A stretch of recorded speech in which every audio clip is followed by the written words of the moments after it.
As you all know, there's no good event or worthwhile undertaking that doesn't involve several people. And what I would like to do is acknowledge at least those people who I know have contributed substantially to putting this conference together. As I look out and see the number of people who are here, I know that they have worked very hard. First and foremost, of course, this is a student conference. It is sponsored by the editors of the Public Land Law Review of our law school, and they've been working on it not only this year, of course, but last year. And I would particularly like to acknowledge the co-editors, Michael Wolf, and where is Jennifer? Jennifer must be outside. Jennifer Forsythe is the co-editor of the conference, so thank you both for putting this together. They didn't do it by themselves. They had the assistance of the Public Policy Research Institute, and I'd like to acknowledge Sarah Bates, Sean Johnson, and Matt McKinney for their work, as well as Sarah's work with the Western Progress. You will see on the cover of your materials the many people who provided and entities that provided financial support, and I would like to call your attention to their logos: the Natural Resource, Energy, and Environmental Law section of the state bar, the Rocky Mountain Mineral Law Foundation, Western Progress again, the Cinnabon Foundation, Midwest Publishing, Headquarters News, the law firm of Boone Carlberg, the law firm of Crowley, Coy, Hansen, Toole, and Dietrich, and the Western Watershed Project. Another major player here is the advisor of the Law Review, Professor Ray Cross, who's sitting right up here, third row in, and the distinguished speakers, one of whom we heard last night, and many we will hear in the next day and a half. And of course, none of this would be of any value if you weren't here. So thank you all for coming and welcome. I believe Michael's next. Michael, welcome. Thank you, Dean Heck. So thank you all for being here. It's a great turnout, beautiful day in Missoula, Montana to kick off this conference. And I'm just going to introduce our first panel, and we'll get rolling. And the structure of the panels is going to be, we're going to have each person take 15, 20 minutes or so and discuss their portion, and then we really want to, at the end, have some time to open everything up to audience discussion. So the key part at the end is just going to be to have participation from you all as well. So our first panel this morning is entitled The Big Picture: Today's Challenges to Federal Lands Governance. And some of the issues that we hope to discuss this morning are: what are the key reforms that the next administration should consider for federal land management agencies and why? And what are the most promising agencies, initiatives already in place, and how can these be expanded for future management? Our introduction and our moderator for this panel is Sarah Bates, the Deputy Director of Policy and Outreach at Western Progress, and also a Senior Fellow at the Public Policy Research Institute. We also have Karen Sheldon, the Executive Director of Western Resource Advocates, Maggie Pittman, District Ranger, Missoula Ranger District from Forest Service, and Matt Millenbach of Western Rivers Conservancy Stewardship Director and former BLM Director for Montana. So with that, we'll turn it over to our first panel.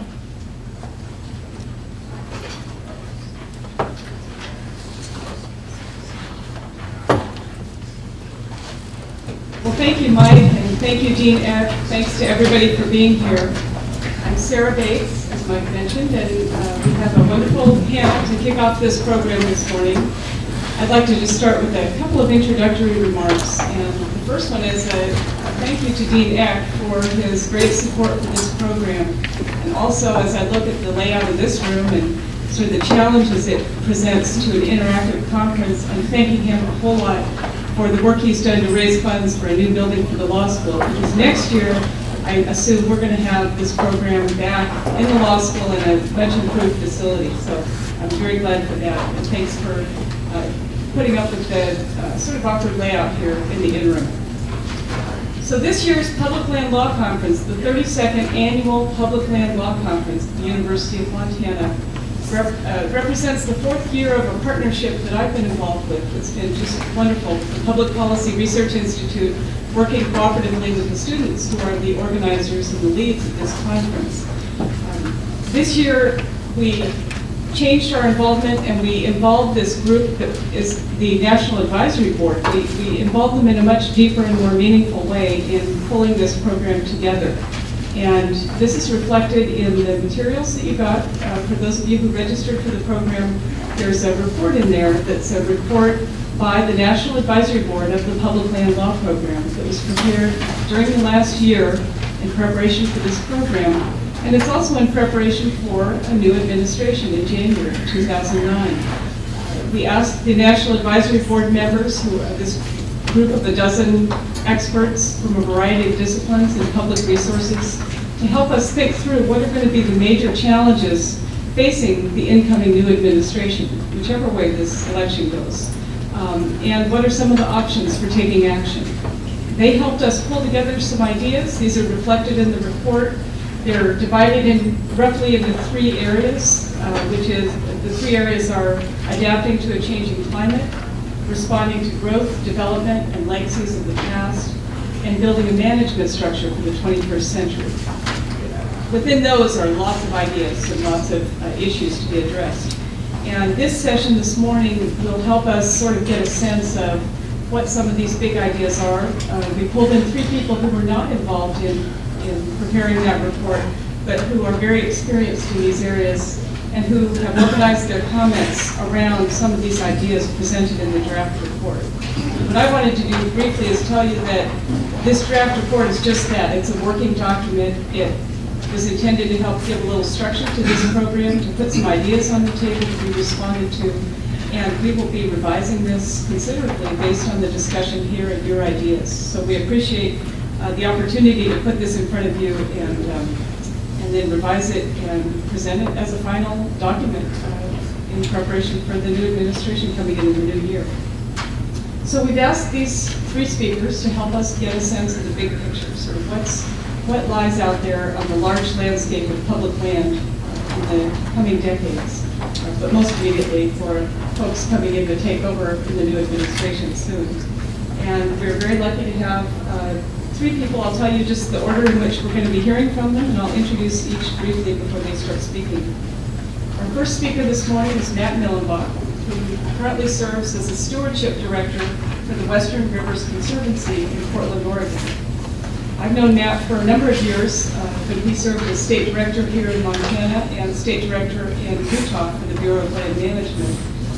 He's a graduate of Michigan State University. Matt is going to be focusing on, actually I will let each of our speakers tell us which issues they're going to focus on, because they've divided this out in a very logical way, but they're all responding to different parts of the policy report. So please help me welcome Matt Millenbach.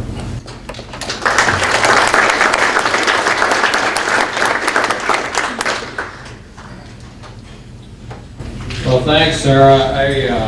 It's really nice to be able to come here to Montana. As Sarah mentioned, I work for Western Rivers Conservancy in Portland, Oregon, and I have to tell you, I came to Montana in 1970, and the first time I was on a fire crew in the Forest Service. I met my wife. She was a lookout at one of the lookout towers up in the Kootenai National Forest, and I told myself, I don't care what I have to do, I'm going to get to Montana and spend the rest of my life. Well, I've been here 3 times. What happened in 2006 is that my wife and I were on vacation in Portland visiting my daughter, her husband, and my daughter announced that she was having a baby in July of 2006, and then right about here, Missoula, Montana, on the drive back home, my wife announced that we're moving to Portland. So anyway, there we are. Baby's cute as all get up. Frankly, I'm glad to be here. I can see her every time I want. Anyway, now down to the talk. Today I'm not actually representing Western Rivers Conservancy. I'm just talking on my own account. I did retire from BLM in 2002 after having worked there for 30 years. And primarily I'm going to be talking about public lands and resources under the jurisdiction of the Bureau of Land Management. If you were at John Leshy's talk last night, he did talk somewhat about the origin of the public lands. BLM is the largest land managing in terms of acreage agency in the country, 207 million acres, 8 million acres of which are here in Montana. When we were asked to speak today, the organizers of the conference and the National Advisory Board were still very much in the process of putting together their report. And when you came in today, you got a document that looked like this, and it's tabbed very nicely. And the section B is actually the report that the National Advisory Board put together. So what I'm going to be doing today is kind of flipping back and forth between my comments and some of the write-ups that are in the National Advisory Board report. I was going to do a PowerPoint slideshow, and I just ran out of time. So my talk, you really won't have to take too many notes. If you flip to tab C, and you go back to the go back 2 pages, which you get to the third page back. It says the big picture, today's challenges in federal land governance, comments by Matt Manafort. And then if you just flip that page over, you'll get to an outline of my talking points. And I'm just going to stick to that and go down through those talking points. Our assignment was to answer some questions. What are the key reforms that the next administration should consider for the federal land policy or federal land management agencies, and why? What are the most promising agency initiatives already in place, and how can these be expanded for future management?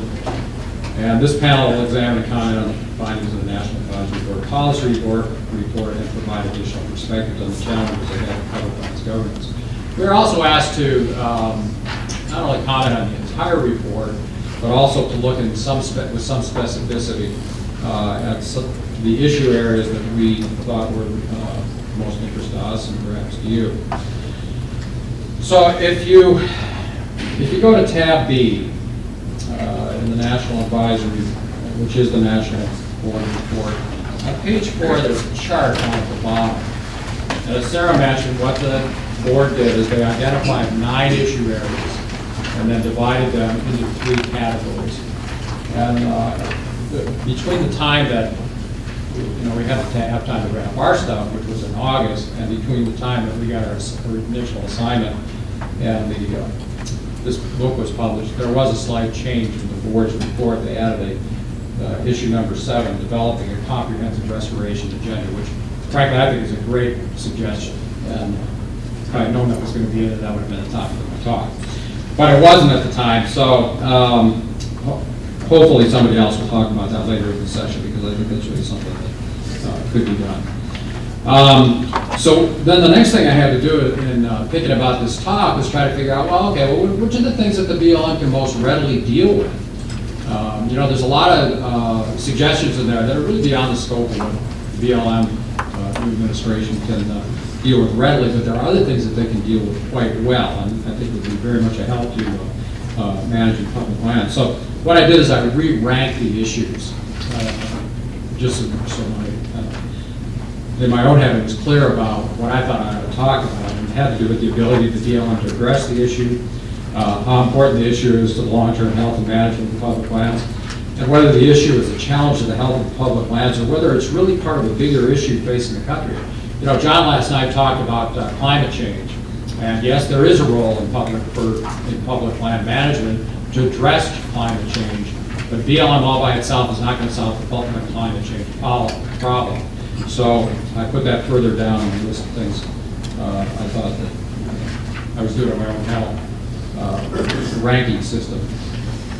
So the 2 issues that came up foremost for me under this ranking system that I came up for myself, I forgot to mention there's also this sort of crypto-magnetic system of thinking that goes on in all of our heads, and I have my own, so that was applied to it too. It's very subjective. But issue 4 and issue 5, recognizing the values of watershed protection of public lands, and issue 5 is addressing growth and development pressures near public lands, are the 2 that I really want to talk about, and then I'll kind of quickly skip over the rest of these at leisure.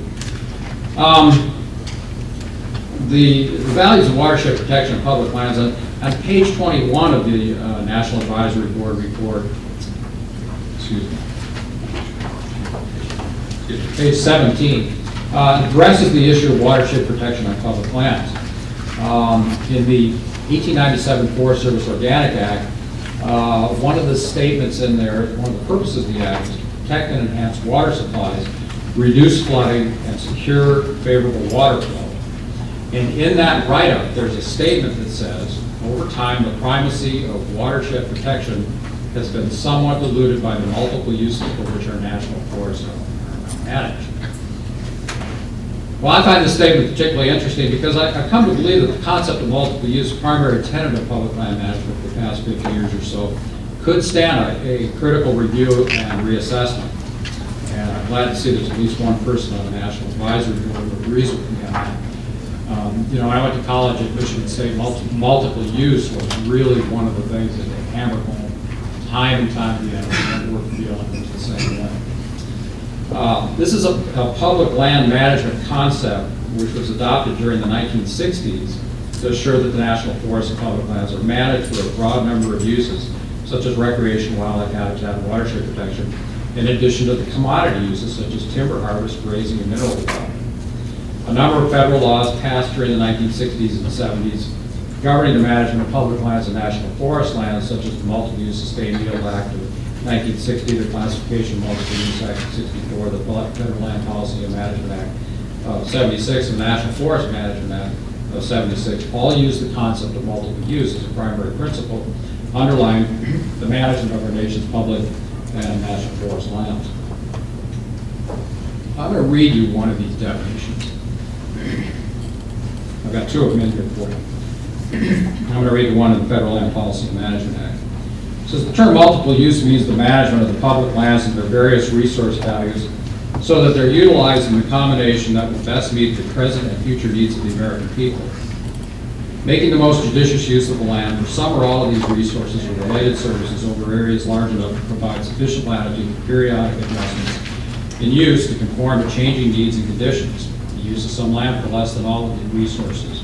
A combination of balanced and diverse resource uses that takes into account the long-term needs of future generations for renewable and non-renewable resources, including but not limited to recreation, range, timber, minerals, watershed, wildlife and fish, and natural, scenic, scientific, and historical values. An harmonious and coordinated management of the various resources without permanent impairment of the productivity of the land. And the quality of the environment with consideration being given to the relative values of the resources and not necessarily to the combination of uses that will give the greatest economic return or the greatest output. Put yourself in Maggie's shoes. And ask yourself, on a day-to-day basis, if you're a resource manager, how you implement that. Very difficult. Today's public land managers have been educated and at least claim to be thoroughly conversant with this concept, and they do try to apply it.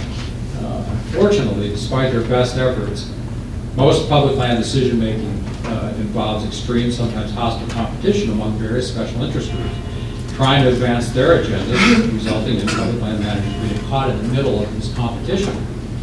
Decisions, no matter how carefully crafted or how much the public has been involved, almost never enjoy across-the-board public acceptance and often result in challenges, both in the judicial and political arenas.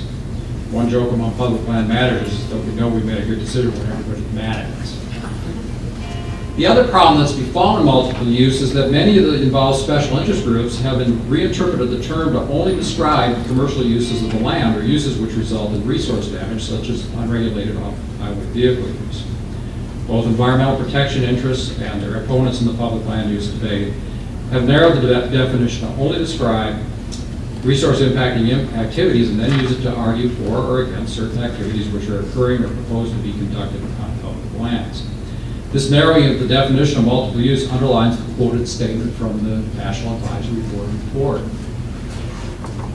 So why do I find it so interesting? Well, for one thing, it brings up the view of multiple use that's most commonly recognized today. This idea of competing, commodity uses competing for recognition of the land managers. More importantly, though, it brings us back to one of the primary purposes of our public and national forest lands, to protect and enhance our water supplies. In the arid West, water is more valuable to the country than oil and gas. It's almost hard to emphasize this too much. It seems like such an obvious no-brainer, but it's something we often seem to forget. Whether we're talking about an all-terrain vehicle stripping the soil from a steep hillside and sending it on its way to the stream below, developing a coal bed methane field which would raise the salinity of the Tongue River, or allowing the Yellowstone River to be stabilized in order to protect poorly planned downstream development, we often seem to get caught up in the arguments about the social and economic benefits and costs of these actions without giving too much thought to the consequences of harming our water supplies. Another advantage of managing for favorable water flow is that we can easily measure our results. We know how to economically and objectively measure changes in total dissolved solids in the stream, sodium absorption ratios in the river, and changes in water temperature. While not everybody will always be happy with these results, it's pretty hard to argue with this kind of data. We do know how to do this. I believe that using water quality as a primary measure of the effectiveness and sustainability of our resource management activities would enable us to more effectively manage our public lands than arguing whether or not some particular activity fits someone's definition of multiple use. It seems to me that a new administration coming into office could and should undertake a discussion of the multiple use management concept, its practical utility, and whether we can return to a simpler way of defining primary objectives for the management of our public lands. And the other thing I want to briefly hit is the, last night John Letchin talked about using land exchanges to block up public lands. And frankly, I found that a very difficult thing to implement. Public land managers have been beat up pretty thoroughly over the years over some of these exchanges. Now, some of them have been great. John pointed out there were some down in Arizona and in other states that have been very beneficial to the public. The problem with it is putting the values onto the lands that, the economic values that people will agree with. And the managers have to put these into place, put these exchanges through their face a very difficult task. Some years ago, there were a couple acts passed which I think have really moved a long way towards solving the problem of repositioning land ownership other than exchange. And one of them is the Southern Nevada Public Land Management Act of 1998, and the other is the Federal Land Transaction Facilitation Act of 2000. Both of these authorize BLM to sell at competitive auction certain lands which have been identified for disposal through the BLM planning process. This removes the non-competitive feature of the exchange program and at least assures a market-based value for the public lands to be disposed of is received. They both provide that a portion of the funds generated through the sales be used to acquire lands which benefit federal resource management programs. And these have been very successful. This one in Nevada has raised on the order of $1 billion for land acquisitions in Nevada. Now, the one that's coming out for reauthorization is the Federal Land Transaction Facilitation Act, FLIP is what they call it for short. It's due to expire in 2010, and I think that the next administration really needs to get behind reauthorization of that act, and in fact expanding its provisions so it'll be more useful than it is now. The way it's set up now is that the lands had to have been identified for disposal in the BLM land use plans at the date of the passage of the Act in 2000. If that date could be moved forward to include current planning efforts, I think it would really help out what the federal government is doing. So I think that if there's any one specific thing in this whole report that this administration could do would be to get behind that reauthorization of FLIP. The rest of my write-up simply goes through the National Advisory Board report. As Sarah mentioned, there are a few changes that are different. And what I've done is made comments on the different options. For example, issue 9, plan for the next generation of public land managers and so forth. And option 1, using the president's appointment power to put people in key positions and revitalize the relationship among political appointees and professional staff. I've got a write-up on it. Frankly, I don't think the relationship between political appointees and professional staff is that bad. It's certainly, I don't think it's any better or worse than I was looking at. And but it is an important part of what the president faced with the bigger problem in that area, and we saw some of this in 9/11, is getting the people, the new political people into office in less than a year. It takes an inordinate amount of time to get those people confirmed into their jobs. So you can read through this at your leisure. I'm going to be here for the whole session. If there's any questions or anything you want to talk about on any of these, just invite me. I'll be here until the time. Yeah, thanks very much.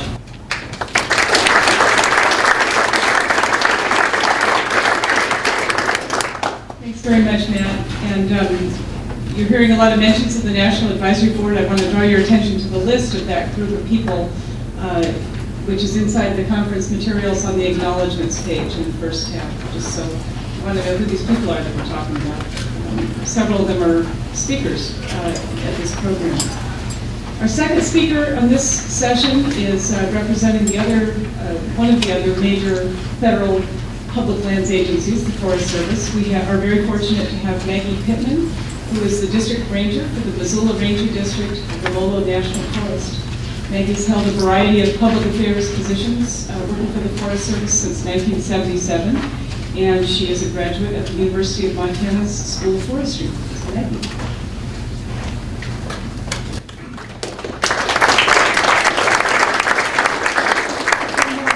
Thank you. I think I see familiar faces way in the back for me. I think many of you that are in the room are folks I get to work with on a daily basis. So I'm so glad to be here today. I think I have the best job in the Forest Service. And it doesn't hurt to be in Missoula, Montana, where we've got an engaged public and a citizenry that's particularly passionate about our public land around Missoula, Montana. So I can't figure a better place for you all to be than this morning when we got a pretty day outside and it's brisk and we are fresh and lucid, I think is the word I'm going to use. So I am going to talk this morning about some key areas that I feel particularly passionate about that the report did mention. And in particular, I want to focus a little bit on the water protection measures that the report talks about and some of the land development pressures we've got near and around public lands, particularly in the mountain western states. And then I want to spend most of my time talking about something that I really do feel passionate about, and that is the next generation of conservation leaders in the Forest Service. So what I was kind of thinking is that because I get to go on the first panel, I would urge you guys and encourage you as you go through the next few days to think about the fact that the Ranger District level of the Forest Service is where the action is. And that's where we're able to make most of the changes and the protection measures on national forest land. And so even though we were asked to come and talk about maybe some things that we think the next administration might ponder to make our lives easier in public land management, I might go to jail if I mention a whole lot of things that I think the next administration ought to do. So what I'm going to ask you all to do is think about things that you can do as an engaged citizenry and as other land managers yourselves to help those of us that work on the ground at the Ranger District level and at the area level of the BLM and other resource management agencies to make sure that our public land, the trust that we have to protect public lands in the future is where we're at the Ranger District level. I wanted to visit real quick just to give you a little bit of context about how our general agenda in the Forest Service is focused. Nationally, the Forest Service involves our agenda involves improving forest health to reduce fire impacts and controlling invasive species, managing outdoor recreation, and addressing the loss of forest and open space to development. Our chief, Gail Kimball, that many of you know because she was our regional forester here for several years before she moved to the Washington office as our national chief. She's fine-tuned that natural resource work that we do into 3 themes.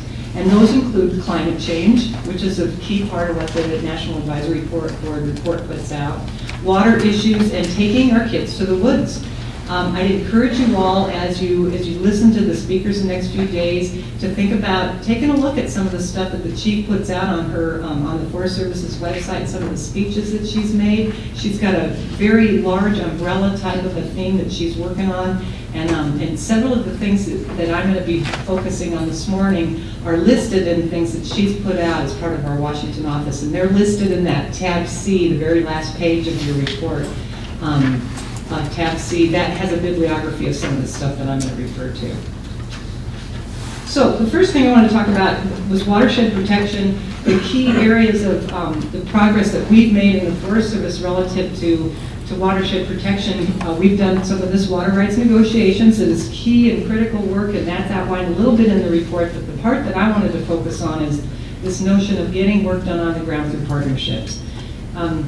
The local level where I work is key to getting this important work done. And I wanted to visit with you a little bit about what we do on the Lolo National Forest across the 2.1 million acres that we manage. And over the past 10 years, we've got a report that indicates that we've got 788 miles of roads that we've decommissioned and closed. We've rehabilitated 4.5 miles of degraded streams on the Lolo Forest. We've replaced 55 road and stream crossings. Those are culverts that we pull out and replace and kind of restore the road so that we can put the fishery and the water back to bed. We've removed or improved 8 water diversions. We've restored 13 user-created recreation sites that are no longer desired. And what this has done is made nearly 350 miles of fish habitat available and provided clean and fresh water to adjacent rivers and streams. This, to me, is critical stuff, and it's not just happening on the Lolo National Forest. It happens all over the United States. I suspect in the East it's been happening for a while, and across the West it's happening in many of the national forests that you might have a chance to visit. The Lolo's 5 to 10 year program has much more of the same. The key to this, though, and the report mentions this as one of the options, is that partnerships are what we need to look to help us get this done. We're so lucky in the northern region of the Forest Service to have conservation groups, we have union interests, we have local businesses, the timber industry. These folks are all interested in helping us get this important watershed work done. And I think that we'll continue to see that as years go by.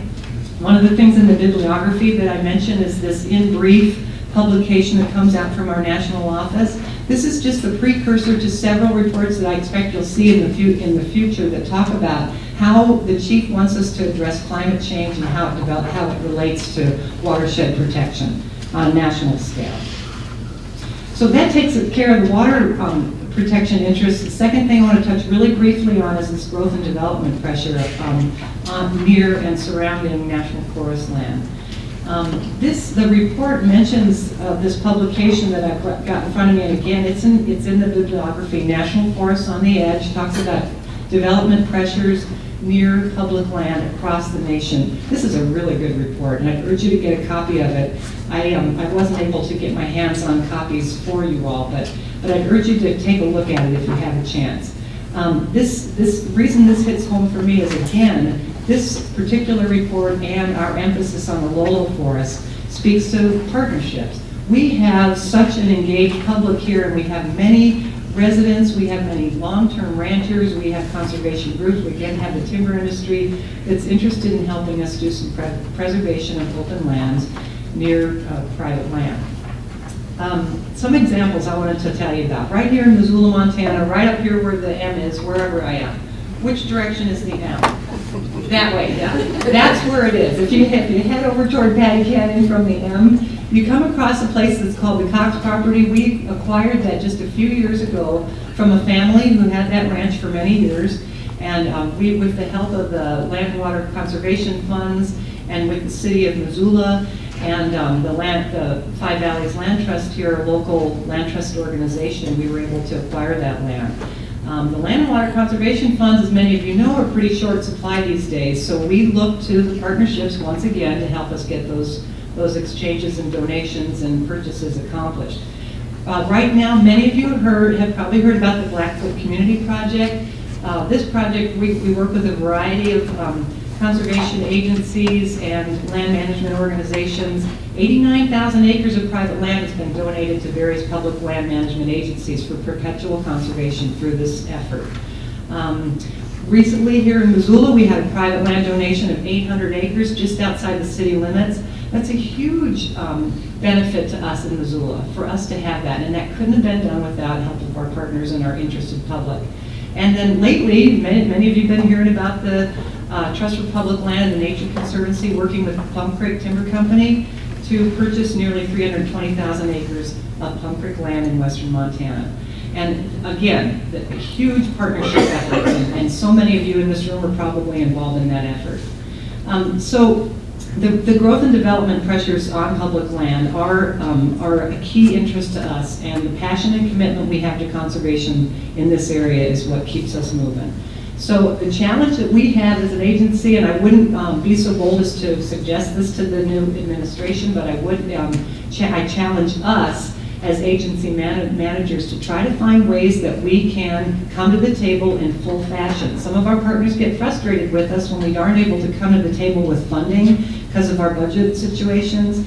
And sometimes we aren't able to come to the board, be around the table as a full member. Different agencies have different mandates for ethics and how we can throw ourselves forward in terms of if we can be a full voting member of a board of folks that are working together to conserve open space. That tends to be a little bit of an issue. So we're working through those things. The challenges aren't impossible.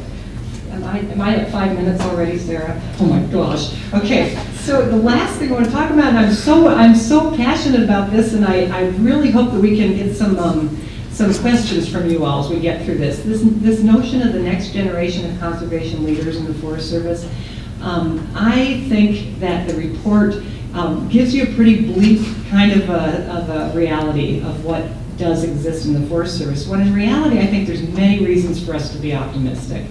I don't see any of the options that the report suggests as undoable at all, but I like to focus myself on how it speaks to things that we're already doing in the Forest Service, and that's education and training. So the reasons I think we can be more optimistic than we say in the report are a couple of things. Let me see if I can find my stuff here. Just for example, on the Missoula Ranger District, since I joined the district in 2004, we've had roughly 30% of our employees retire. And let me give you a context. On the Missoula District, year-round, we have roughly 35 permanent full-time employees. In the summertime, we swell to nearly 100 employees. So for us to lose 30% of our organization in just a few short years is huge. But the great thing about that is that we've replaced those 11 employees who retired, and they were the long-tenured, fully committed, well-educated folks that grew up in the Forest Service. They had that can-do attitude and that long tradition of service. We replaced those folks with another 11 young, spry, enthusiastic employees. I mean, we're talking some whippersnappers. These folks have all the energy and passion that you could muster. And I think that's nothing to worry about. You know, my kids, I have 2 teenage kids who are smart with this technology stuff. Matt and I were talking earlier that, man, once I started thinking, yeah, it's so awful, our budgets are horrible, and we're losing all kinds of people, and everybody's old and gray, and you know, it's really not that bad. We have an opportunity, we have some tools available to us in the Forest Service where we've brought people on that are the young spry types to train under the old farts like myself, who for 6 months we might be able to overlap and give them a little sense of what it is that they're coming into.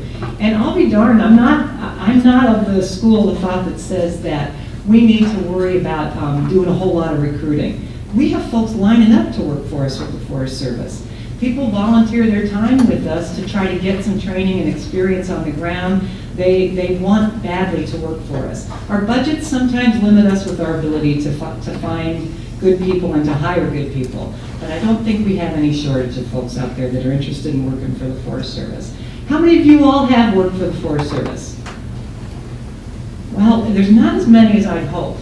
But when Matt mentioned that he and his wife both worked for the Forest Service, I wanted to mention that those memories are what keep us relevant. Those are the things that keep us passionate about managing the land that we manage. And I don't think we're going to have to worry about it again. Our challenge is trying to manage these limited budgets, fixed costs, the changes that come to us from a national level. They're intimidating sometimes, but I think you all can rest assured that our public lands are in good hands. And so I'm hoping that we can engage in a little bit of dialogue once Karen gets started talking, and I thank you for the opportunity to visit with you this morning.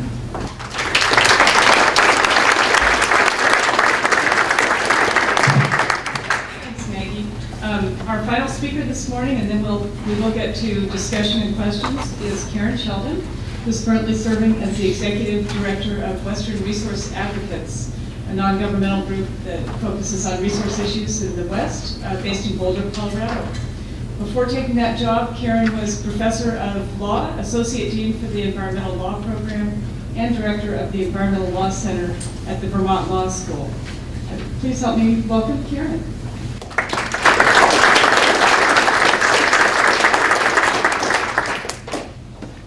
Thank you, Sarah. Good morning to all of you. It's wonderful to be here and to see you in another time zone in the back.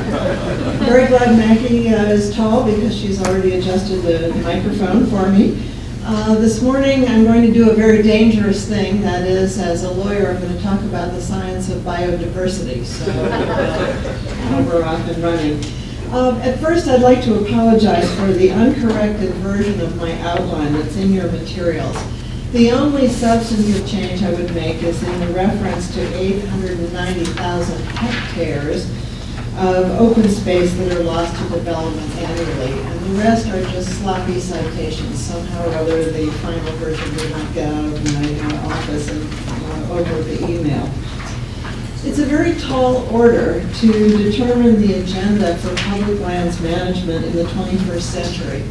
When I was thinking about this talk, I was considering the status of the United States at the beginning of the 20th century, the days of the Stock-Raising Homestead Act, the days of the Homestead Act, when covered wagons were still rolling forth from the Midwest and out to this part of the world. And last night, John Leshy reminded me and us that the progressive era actually began in the early part of the 20th century as well.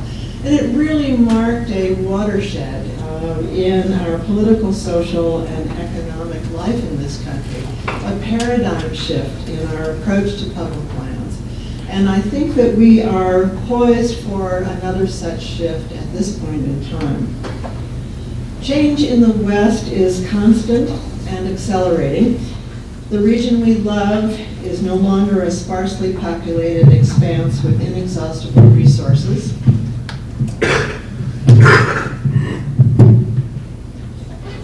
That are freely available to be extracted and used. Indeed, the West is now an intensely urban region with an economy built on urban activities, high-tech industries, and tourism. I think it's hard to believe in Montana when we look around at the vast open spaces, but come to Denver, well, maybe don't come to Denver, fly over Phoenix and you'll get the picture of the West that we now have to deal with. The predominance of the federal lands in our region has provided us with a particular past. The character of these lands shaped our laws and the institutions that we have for governing our use of our natural resources and our landscapes. They also gave rise to some of our most enduring myths. William Stafford has a wonderful poem called, "Is This Feeling About the West Real?" For those of us who live here, and I'm very thankful to be living here again after a 14-year sojourn in the frozen Northeast, the feeling is very real indeed. We are deeply attached to our region in ways that are both emotional and rational. Just as the federal lands gave us our particular past, they offer us a future that must be different. It must be different because of our past management practices and our land use patterns. We are in danger because of those of losing many resources and values that make our region distinct. To me, the beginning point for a new agenda for public lands in the 21st century is the central question. What do public lands do that no other lands can do? What do public lands provide that no other lands can provide. If we start with this question and we manage for the resources and values that are not found elsewhere, resources that are increasingly significant and valuable, we will determine a compelling agenda for the next administration and beyond. My limited time this morning I want to use to talk about a piece that is almost completely missing from the advisory board's report. One that for me responds to that central question, the importance of public lands to stem and in some measure reverse the staggering loss of biodiversity in the United States. We have already lost a great deal.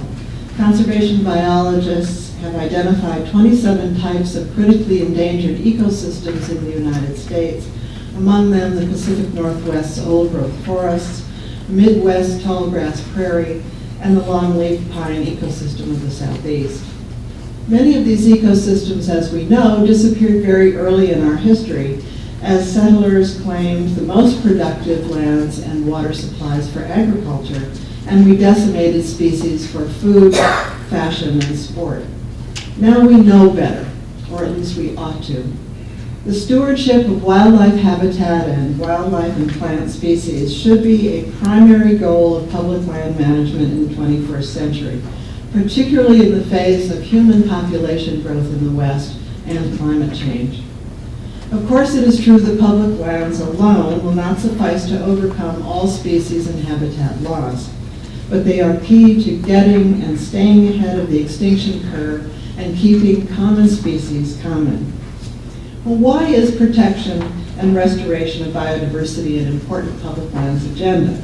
There are a number of reasons. Number one, we have the resources. The United States is the most ecologically diverse nation on Earth. We have an array of ecosystems from the frozen tundra of the north to the hardwood hammocks of Florida. The federal government manages 29% of the nation's land base, some 671.8 million acres. There's federal land in every state, while a dozen states have less than 500,000 acres of federal land. More than another dozen have more than 10 million acres of federal land. This provides us with a multitude of climatic, topographic, and geographic features. The federal lands support an astonishing array of wildlife and plants, both common and rare. They range from totemic American species like the grizzly bear, the bison, the wolverine, the wolf, and the mountain lion, to a myriad of small mammals, plants, birds, reptiles, and fish. Nearly 22% of United States mammals are endemic. They occur nowhere else in the world. They include the black-footed ferret, the pronghorn antelope, and the mountain beaver. And 12% of all species that are currently listed on the endangered species list are found exclusively on the federal lands. The federal lands are particularly vital for large, wide-ranging, and fierce critters. Private lands, even state lands, cannot provide the habitat, security, food, and range that these animals require. The second reason that this is an important agenda is that we are losing ground every year, literally losing ground. 890,000 hectares of open space are lost each year to development nationwide. Habitat loss is the greatest cause of species decline and imperilment. As E.O. Wilson said, it is one of the four mindless horsemen of the environmental apocalypse. A particular issue here in the West is development in the urban-wildland interface, because of course everyone wants a little piece of heaven, and living next to a national forest is just about that. This results in habitat fragmentation, pressures on remaining habitat, limits management options for federal land managers, and almost invariably creates wildlife and human conflicts in which wildlife always loses. A third reason for this to be an important agenda is climate change. Climate change impacts compel us to reassess the role of federal lands for the protection of wildlife and wildlife habitat. The fossil record indicates that when temperatures increase or decrease, wildlife do not stay in one place, they move to more comfortable surroundings. For those that can't move, including plants that move more slowly, at least those that can't move with any speed, the federal lands must provide refugia where they can adapt to changes. The public lands really are the key to wildlife survival and response to climate change effects. So what's wrong with what we've got already? Got 971 million acres of land, surely must be good for something. Well, there are a few difficulties with the current system. None of our current land systems are designed and managed for biodiversity protection.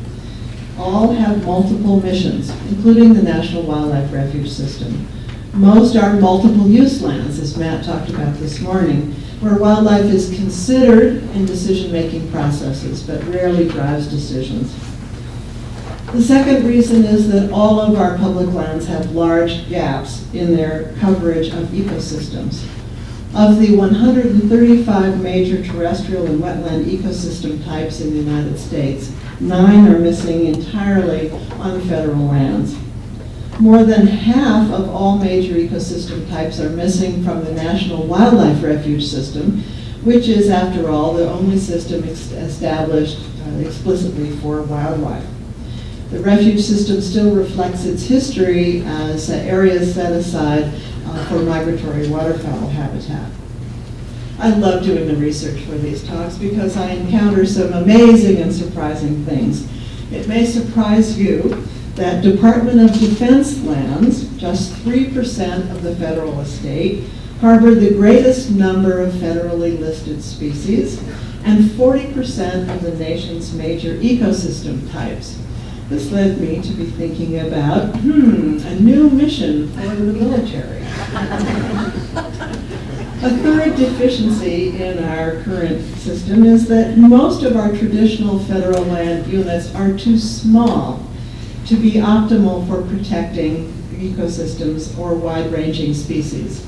Even Yellowstone National Park at 2.2 million acres, when the surrounding land was managed essentially the same way as the national park was managed, the greater Yellowstone ecosystem could function to protect wide-ranging species and keep ecosystem processes relatively intact.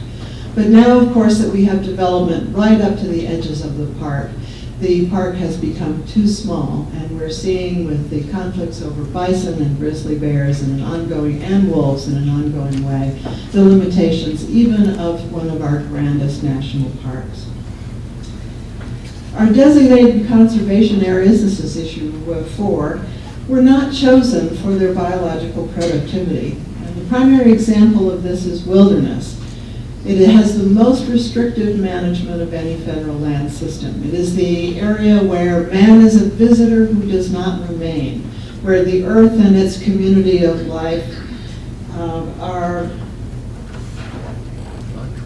untrammeled by man, it is the least ecologically productive of all of our land systems. You've heard the phrase rock and ice. Many of our wilderness areas were chosen because they're absolutely beautiful and gorgeous and at high elevations, but they don't provide what wildlife needs most.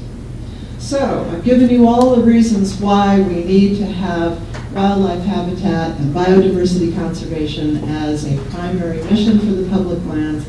I've given you some limitations of the current systems. How do we accomplish this in the 21st century?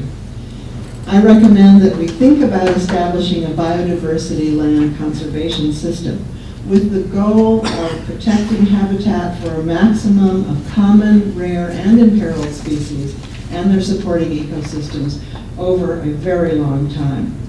This system needs to be based on the principles of ecology, reflecting our understanding that ecosystems are not stable, but dynamic and subject to all manner of influences across a very wide array.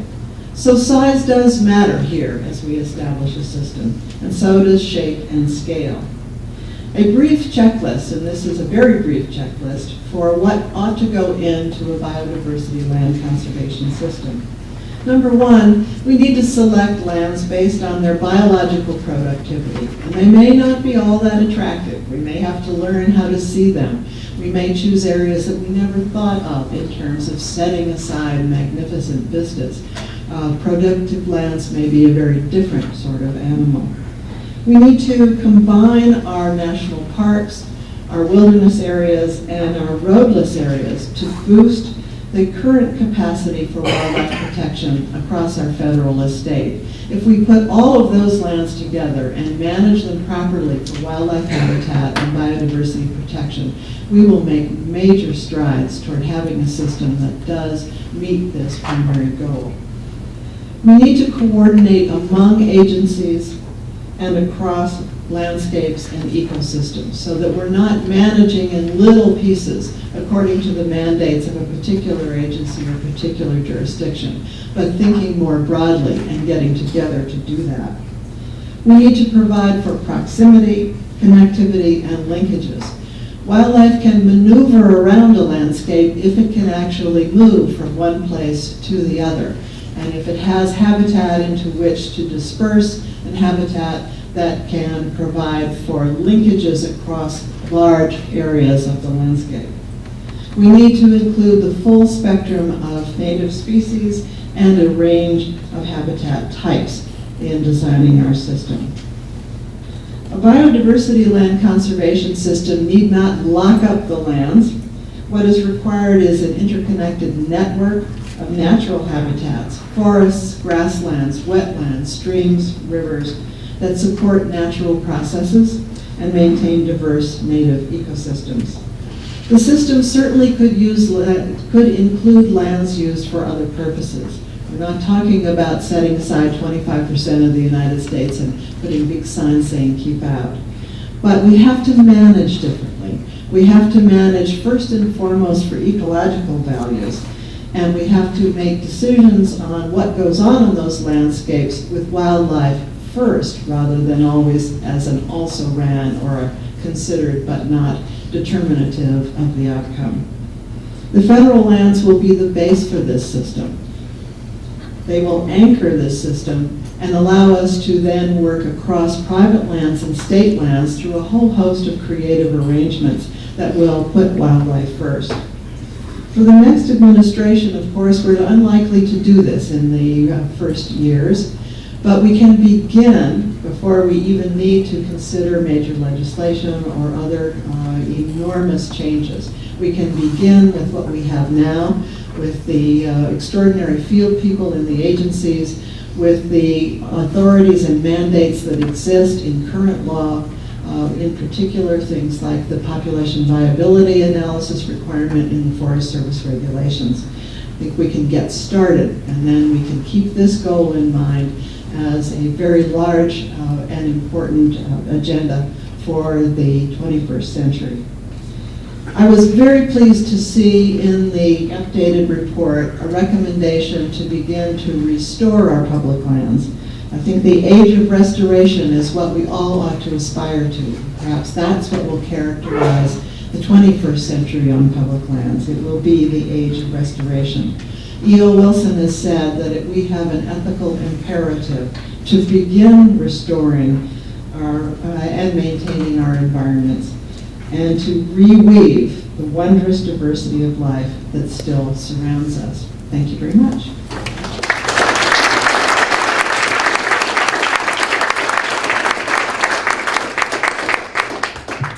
We have a little bit of time for questions and discussion. I thought perhaps first I would give Matt and Maggie a chance to respond to Karen's suggestions. Any thoughts? And folks can be thinking about their questions and comments from the audience. There's a microphone.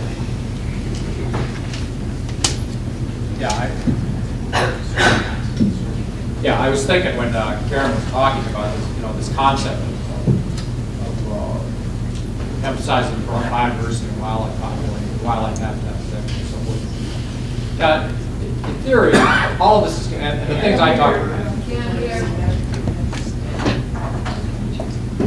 Hang on. How's that? We need that squibber stamp or something. Okay. Okay, this thing doesn't have a real switch. It's some sort of a button.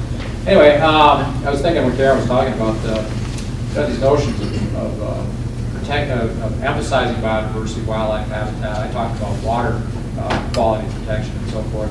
And in a way, these are all contained in the concept of multiple use, but it's just so hard to implement those that within the existing framework, that I think that it's well worth our time, the administration's time, to take a step back and look at this whole notion of what we think of as multiple use and see if there isn't a better way of doing that. And the suggestions that Karen's making, I think, are right on the mark in terms of, frankly, not everybody might be happy with what she was saying. Not everybody might be happy with what I was saying either. But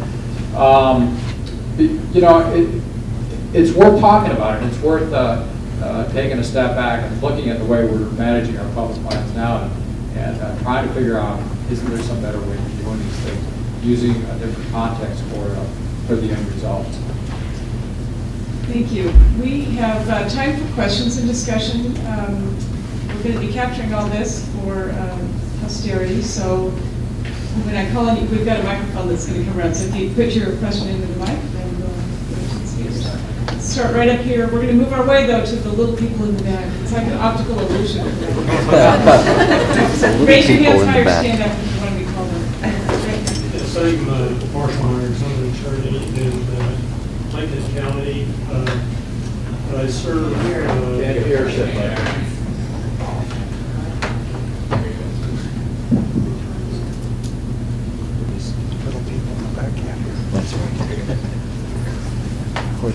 For the medium-sized people, you would like Can you hear me now? I'm Marshall Myers. I'm an attorney in Lincoln County, and I serve the public in both Lincoln County and Flathead County, which contain a majority of the Kootenai National Forest. And a lot of my comments would be directed to Maggie, as well as the rest of the panel. I'd like to play the devil's advocate in this, in my comments. Approximately 35 years ago, in the Kootenai National Forest, the forest was actually managed by two people. It was managed by a ranger and an assistant. The ranger and its assistant controlled and permitted logging in the national forest. It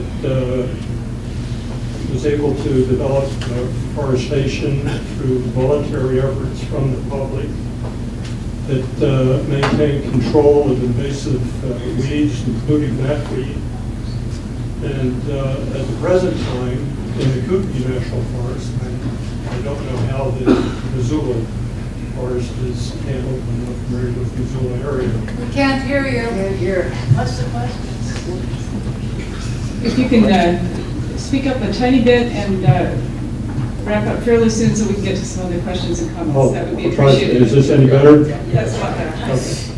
At the present time, in the Kootenai National Forest, I would estimate that there's over 500 personnel, with approximately one vehicle per personnel and about 500 vehicles.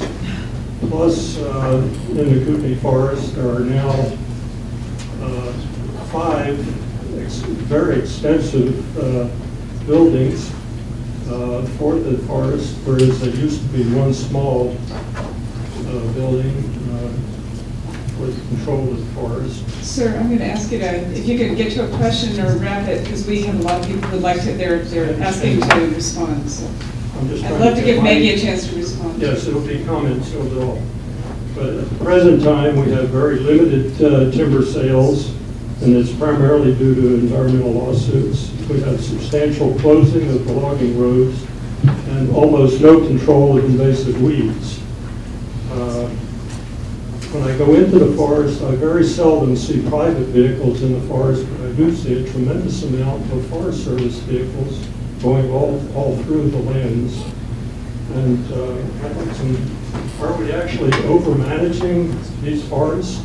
We had a previous district ranger in the Kootenai Forest that has publicly stated that the forest is very much over-managed from what it was. Can I get some comments about this? Sure, Marshall, thanks for that comment. It sounds like in the Kootenai Forest, you have some particular concerns about how we used to be organized and how we're organized today. There are folks in the Forest Service that do believe that, wouldn't it be great if we had one chief nationally, one district ranger for every district in the nation, and one administrative clerk?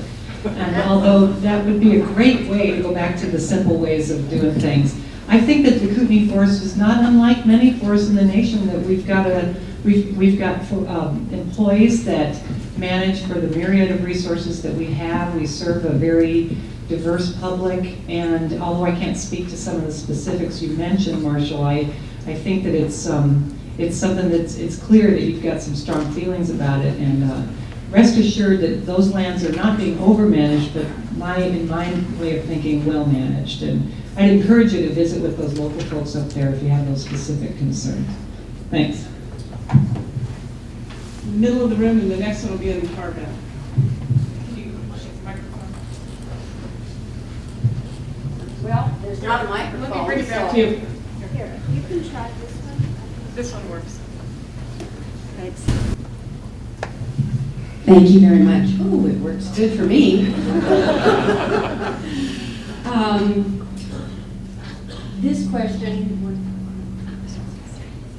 This question is for Maggie. I don't know what the problem is with this one, but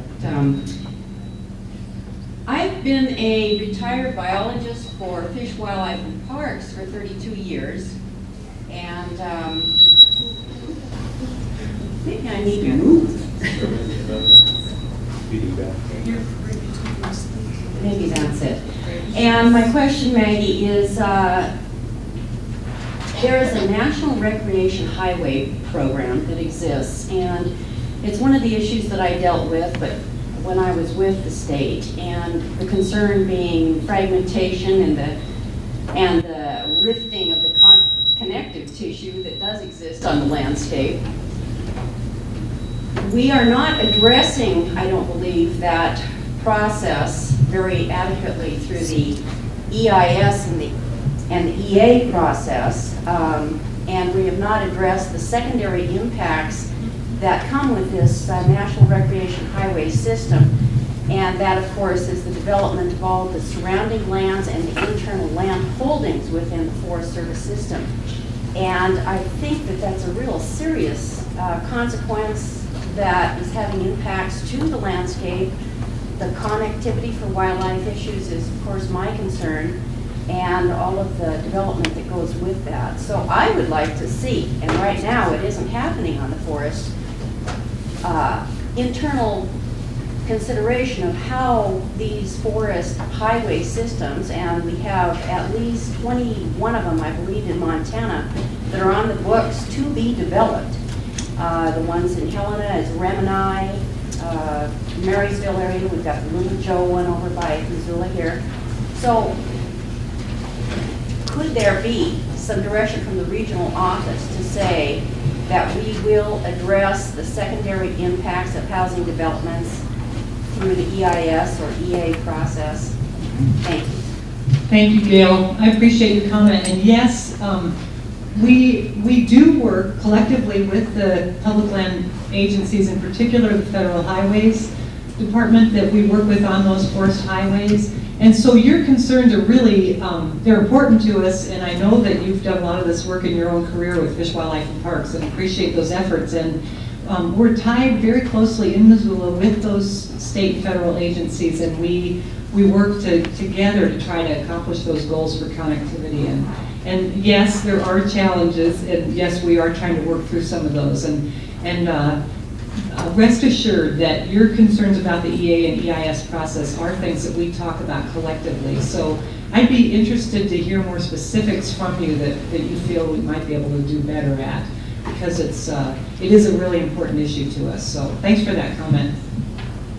Let's carry the microphone to the back, and we have a question in the far back. Anyone back here? Let's go right here then. And Karen, in the meantime, did you have any response on that? Because that did relate to your talk. I don't need that.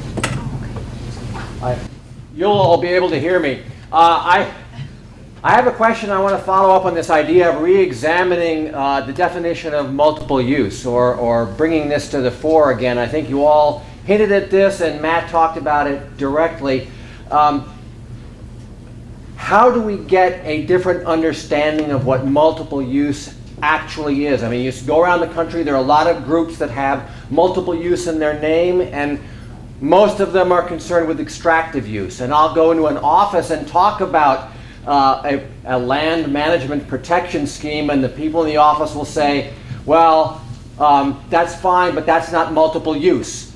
And I'll read them the definition from FLTMA that you read, Matt, and they'll go, well, that's interesting, but wilderness isn't multiple use. So how do we get a change in this understanding? How do we go about actually getting that change at least started?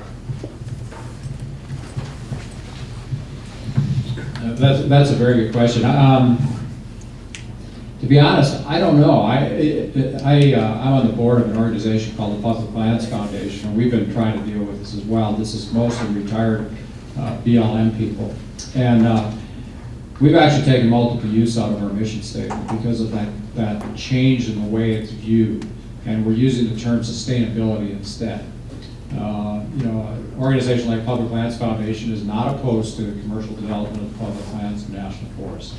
We do support things like responsible mineral development and timber harvest and so forth. But the notion that that's all that's going to happen on the lands is just not right. It's not envisioned in the laws. It hasn't been for almost a century. And so what we've tried to do is try to change the conversation and try to talk about sustainability. And that's only one way to do it. I mean, today we've talked about, Karen talked about biodiversity and wildlife habitat. I talked about watershed enhancement and protection. The notion of sustainability, redefining these terms, reusing terms that we already have, and trying to, manage our public lands around some different kinds of concepts that have not been corrupted. The way the term multiple use is. And I'm not saying we should throw multiple use out, it's a great idea. But it's very hard to implement in practicality. And that changing of the way the term is used is really a big part of the problem. And maybe we just need to come up with some different ways of describing what we're trying to do.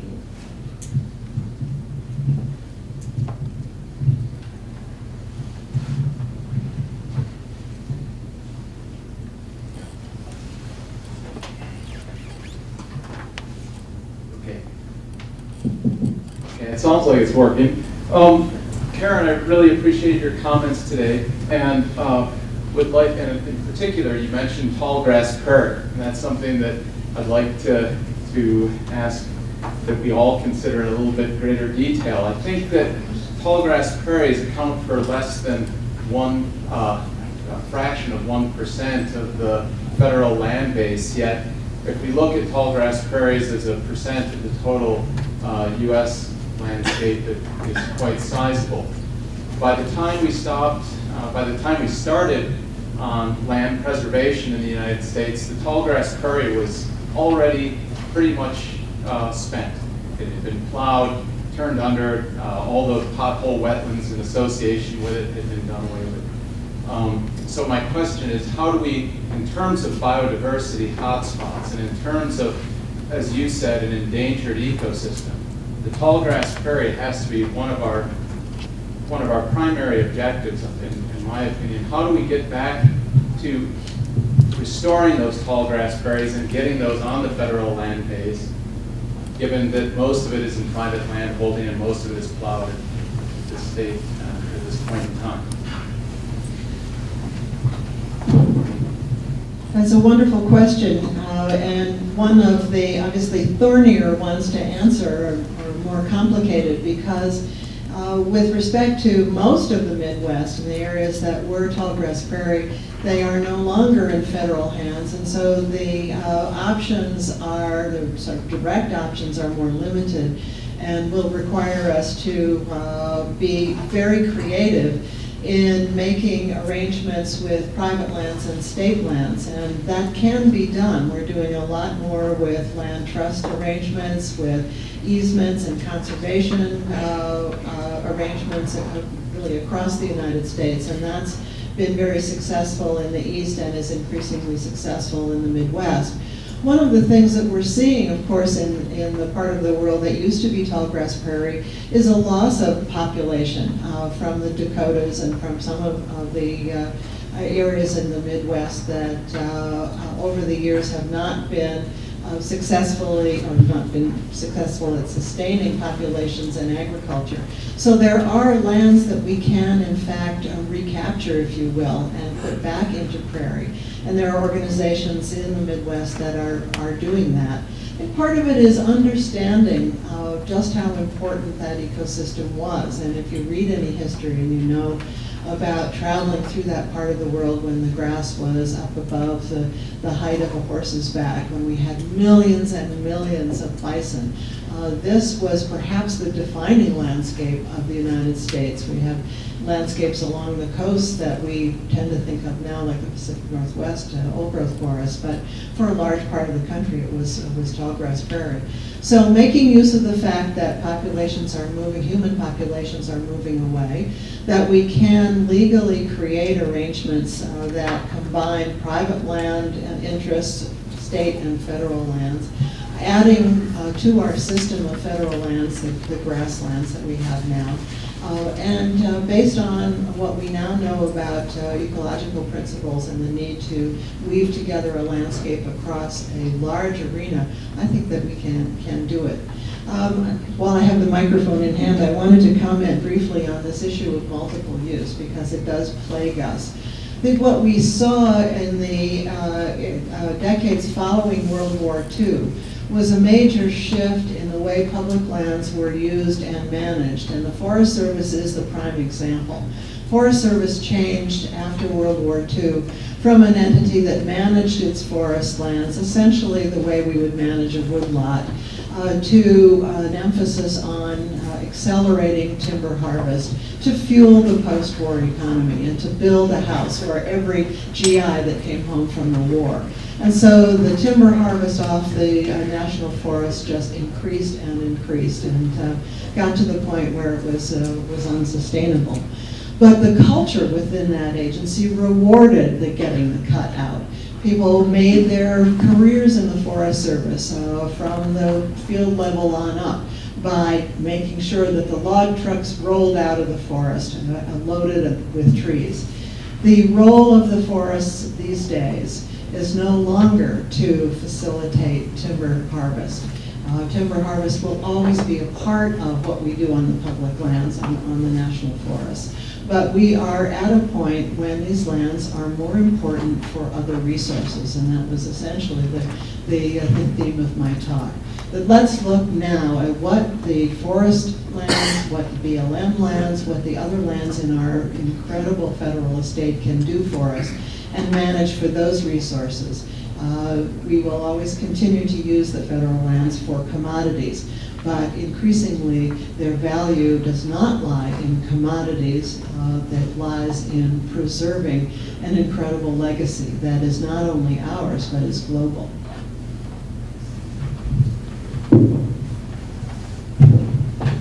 I would like to thank our panel for helping to set up this discussion today, to take us at the kind of high elevation look at this landscape. We're going to be, as the conference proceeds, looking much more specifically at a lot of the issues that were introduced this morning.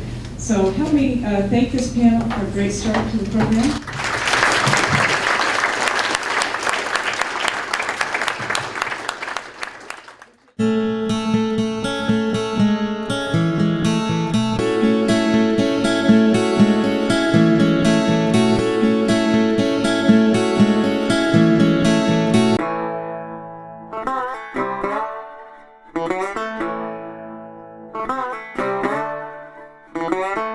Thank you.